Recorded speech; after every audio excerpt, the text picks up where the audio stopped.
मान सम्मान विलासिता यश इज्जत ये सब चाहिए महाराज जी परिवार में। तो भजन करो, भजन से प्राप्त हो जाएगा। भजन करो। देखो, यदि आप वास्तविक सुख चाहती हो तो भगवान से जुड़ना पड़ेगा। हमारा प्रारब्ध इतना बलवान नहीं कि बराबर हमको सुख दे सके। जैसे दिन है तो रात अवश्य आएगी, तो सुख है तो दुख अवश्य आएगा। अगर दुख को जड़ से मिटाना है तो भगवान की भक्ति करनी पड़ेगी। एक छोटा सा बालक ध्रुव 6 महीने में भगवान को रिझा लेता है और चक्रवर्ती सम्राट पद और भगवान का परम पद ये सब कुछ प्राप्त कर लेता है। तो बिना भगवान से जुड़े मन की कामनाएं पूर्ण तो होंगी नहीं। ऐसे ही तो नहीं हो जाएंगी ना। अगर हमें 500 रुपया चाहिए तो चाहे लेबरी करना पड़ेगा कि नहीं करना पड़ेगा। पूरा जीवन जो भगवान के मार्ग में लगाया गया, जो तपस्या की गई, तो उसका डबल परिणाम होता है। एक तो होता है लौकिक सुख और एक होता है पारलौकिक सुख। यहाँ भी सुख मिलेगा और वहाँ भी। ई परलोक सकल सुख पावत मेरी सो भैया कृष्ण गुण संचु। यदि भगवान का भजन नहीं करोगे तो देखो, सुदामा जी मांग के खाते थे, कई दिन भोजन नहीं मिलता था, और जब भगवान की नजर हो गई तो सुदामापुरी बस गई। जैसे द्वारिकापुरी ऐसे सुदामापुरी बस गई। तो यदि सम्मान मान तो विलासिता अगर है तो भगवान से है, क्योंकि उन्हीं का सारा वैभव है। अगर उनसे नहीं है तो वो विलासिता नरक ले जाने वाली है। शराब मांस पे विचार करो, नरक जाओ, है कि नहीं। धन बढ़ा तो और क्या होगा, यही होगा।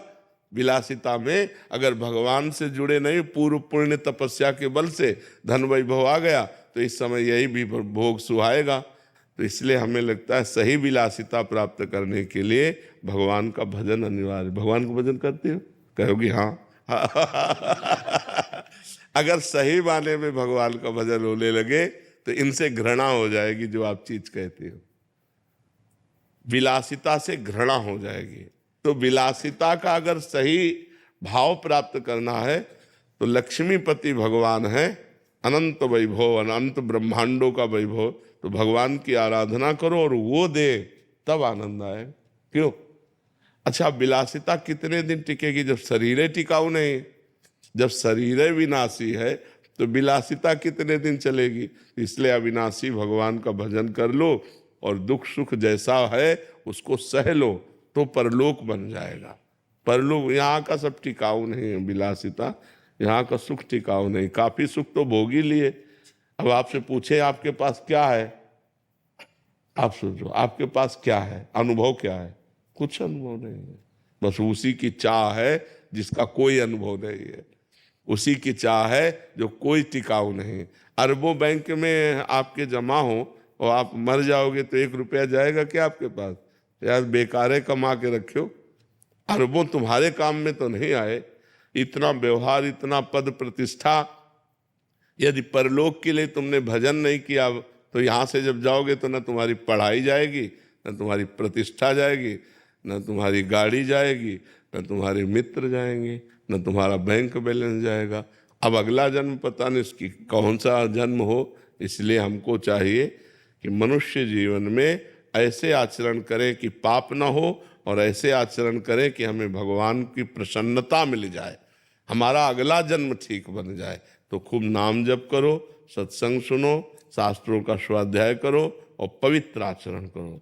मांस मदिरा व्यभिचार गंदी बातें इनसे बचो तो सब मंगल हो जाएगा, तभी सब मंगल हो जाएगा। डॉक्टर शिल्पा जी, महाराज जी आपके चरणों में कोटि कोटि प्रणाम। महाराज जी, क्या हमारे जीवन में जो भी सब होता है वो पूर्व कर्मों के फल से प्रारब्ध द्वारा निर्धारित होता है? हाँ, सुख दुख, उन्नति अवनति, जय पराजय, ये प्रारब्ध के अनुसार है। लेकिन क्रियमाण के द्वारा हम प्रारब्ध को रौंद सकते हैं। क्रियमाण माने होता है नया कर्म।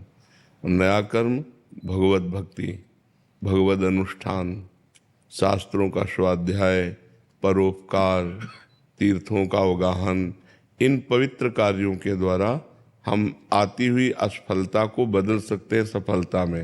नहीं तो जितना भी दुख सुख है वो प्रारब्ध के अधीन, पूर्व जन्म का किया हुआ कर्म ही जो शुभ और अशुभ कर्म है वो हमारे निर्माण का हेतु हुआ इस शरीर के। तो जब तक ये शरीर नष्ट नहीं हो जाएगा तब तक दोनों अपना प्रभाव दिखाते रहेंगे, समय समय पर सुख और दुख, पाप का फल दुख और पुण्य का फल सुख।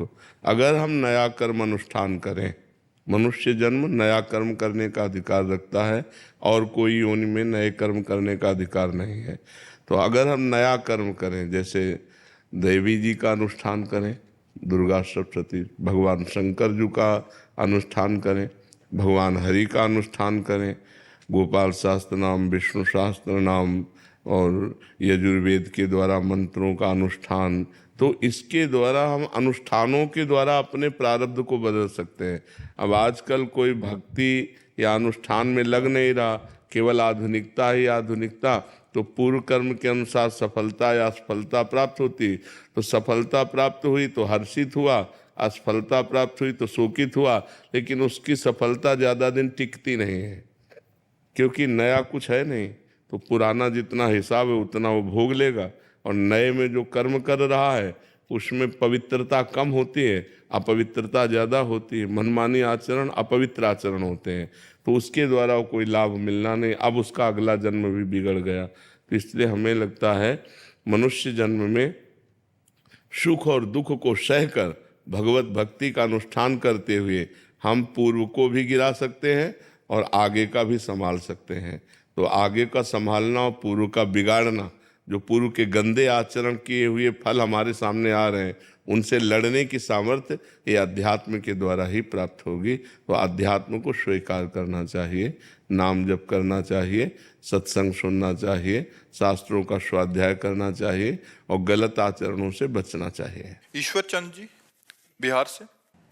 श्री हरिवंश महाराज जी, महाराज जी आपके चरणों में कोटि कोटि प्रणाम। महाराज जी आपके आशीर्वाद से नाम का महत्व समझने लगा हूँ, सुना या पढ़ा था पहले भी, पर समझा अभी हूँ आपकी कृपा से। महाराज जी प्रश्न है कि विचारधारा और जीवन शैली के इस परिपक्व स्तर में पहुंचकर ग्रस्त जीवन जीते हुए संसार रूपी तालाब के राग द्वेष लोभ मद मोह मत्सर रूपी जल से स्वयं को कैसे अछूता रखूं, जबकि अभी तक इसी में अटका डूबा हुआ हूँ। महाराज जी जब आपको ये ज्ञान है कि ये राग है, ये द्वेष है, ये छल है, ये कपट है, तो उसके त्याग की सामर्थ्य भी तो है ना।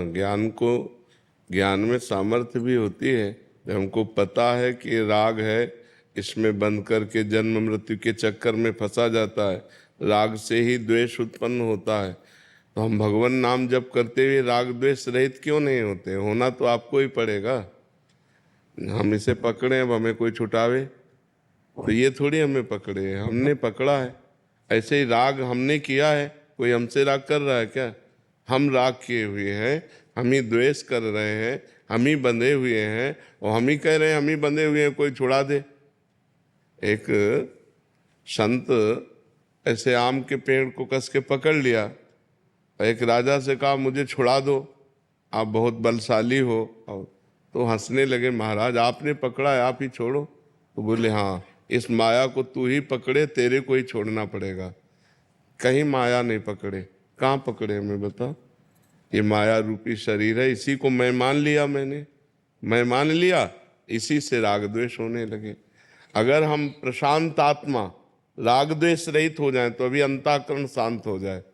अंतःकरण में जो चिंता भय शोक है ना, प्रशांत आत्मा विगत भीर ब्रह्मचारी व्रति स्थित है, जो अपनी हर इंद्री को ब्रह्मचर्य से रखता है, राग द्वेष रहित अंतःकरण है, जो भय रहित है, वो परमात्मा को प्राप्त है। तो परमात्मा को यदि प्राप्त करना है तो नाम जपते हुए हमको राग द्वेष रहित होना, अपने हृदय को शांत रखना है। यहाँ सब इंद्रजाल है, माया का छल कपट चल रहा है।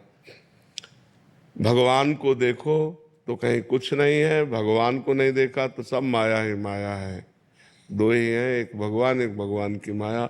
माया का त्रिगुण रूप है, सतोगुण रजोगुण तमोगुण, उसी का प्रभाव चलता रहता है।